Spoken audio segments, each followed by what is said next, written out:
Okay, so we are going to work on very, very large paper today, and we are going to create a still life. A still life is something that does not move unless you make it move. So like this glue bottle, if I put this up here and I drew it, that would be a still life. But drawing a person is not a still life. Drawing a landscape is not a still life. It's objects that don't move. So we are going to create a flower still life. We need to make a vase. So on your paper, write your name. You want to work with it long ways, and your code, whatever that may be. Flip it over. And somewhere around here in the middle of your paper, you want to make an oval shape.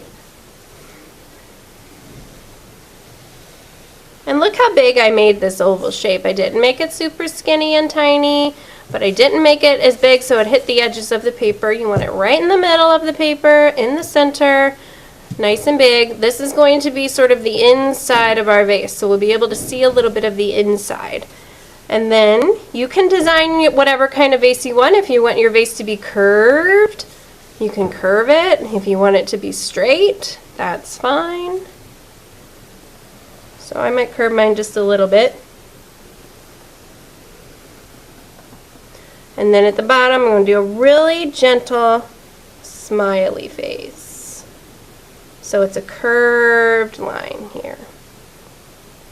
Okay. And then on either side of the vase, I want you to draw a line and then skip, skip, skip, skip, skip. Draw another line. So it looks like your vase is sitting on a table. Okay? So this is where we're going to leave off for now. We are going to put flowers in our vase, but before we do that, I want to color the vase in. So we talked about this thing called value. Value is showing the lights and darks. You see value every single day. It's impossible not to. Anytime a light is shining, it's going to shine bright on something and then give it a shadow. So it's lights and darks. So that means you want to find, we are going to use oil pastels. So you are going to need a black and a white. And you're going to pick what side do you want your shadow, what side do you want your light. It really doesn't matter as long as you're consistent. So let's say I'm going to want my shadow on this side. So what I'm going to do, I'm going to color with my oil pastel black on this side.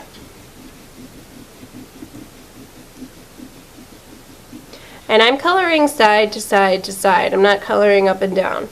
You want to keep coloring side to side to side.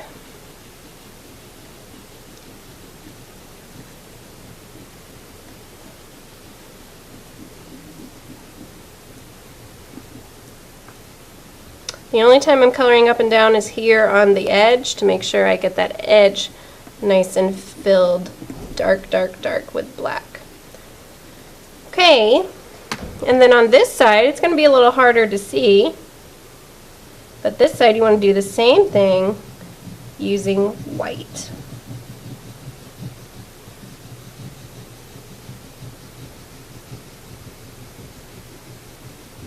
You want to try your best to stay in your lines. I know it's going to be hard to see with the white. And you're probably wondering, what are we doing? This is silly. But just trust me. So then you want to pick whatever color you want your vase to be. Okay, I'm going to do a pretty like red violet vase. And then what you're going to do, you're going to color going side to side. You want to make sure you color a little bit into the white and a little bit into the black. And what should happen is they should gently start to kind of blend in with each other, and it's going to look very realistic.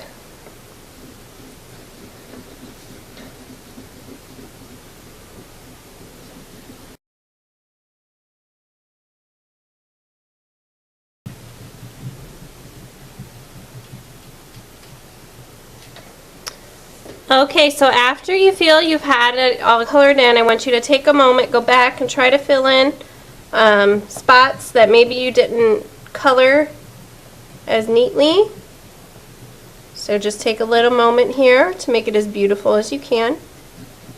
And what you should see is you should see a dark, and it should be getting lighter and lighter and lighter. It's like a light is shining on the vase coming from this way. So next what you want to do is you want to color in the inside of your vase. And so I am going to make this pretty dark. So I'm going to get my black again.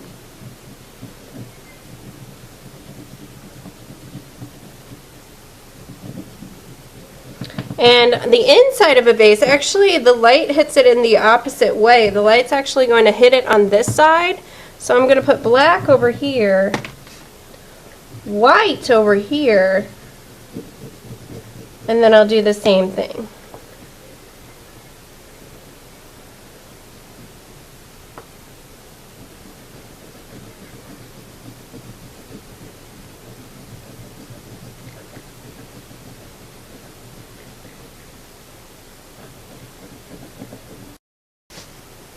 Alright, so now we have our beautiful vase done. And here on the bottom, I want you to design a type of table. So if you want like just a brown table, you could do brown table. If you want maybe a plaid, like a tablecloth, you can make a pattern table. So you get to pick. I think I'm going to do a tablecloth to make it a little more interesting. So I'm going to get my markers. And you can play around with thin and thick lines. So you can use the side of your marker, like this side of it, for thicker lines. And then you can use like the tip of it for a smaller line. So you can play with thin and thick, and you can play with pattern. So you can do AB pattern, or even ABC pattern if you want to go crazy.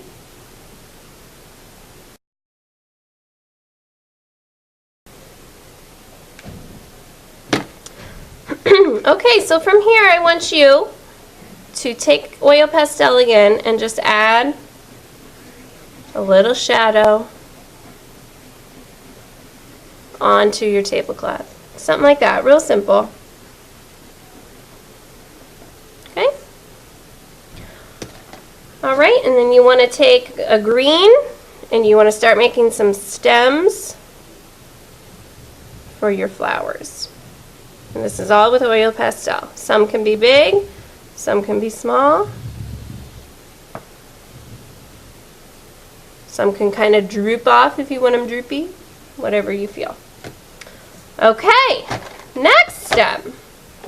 So far we have used oil pastels and we've used marker. Now we are going to introduce chalk. So this is chalk.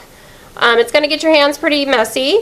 It feels a lot like the chalk you would write on a chalkboard with, but we make art with it. So you're going to pick out colors of chalk that you like, and you're going to rub the side of the chalk. You don't want to actually draw it. You just want to rub, and we're going to create the background here. So I'm going to just, and it's okay if you get on your branches. So I'm going to put some orange in some places, and then I'm going to take another color that I like, which is yellow. I'm going to put yellow in some places.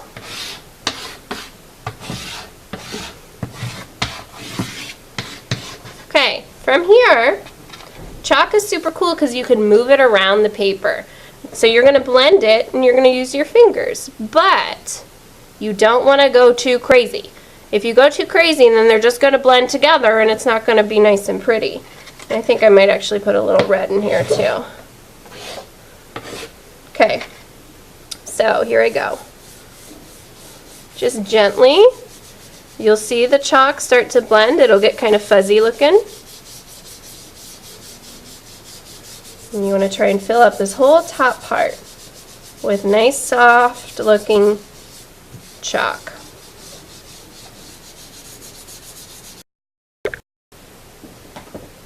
So from here, we are going to get our hands even dirtier, and we are going to print. Now, we've been doing a lot of mono prints, one print. Today, we're going to do regular prints that we can make over and over and over and over again. So you're going to get some colors on a tray of some type. So I have blue, kind of a pink, a white, and an orange. And you are going to thumbprint, and your thumbprints are going to create the flowers. So if let's start let's start with the blue. If I put my thumb in the blue, you're just going to dab, dab, dab. Now a thing you can do is you can get it in the blue and then get a little bit in the white. And then you get two colors in one print. And you want to make sure you're getting all your thumbprints close to each other. You don't want to get, like, put one there, put one there, put one there, and call it a day. You want to make sure they're close so you have a nice full base.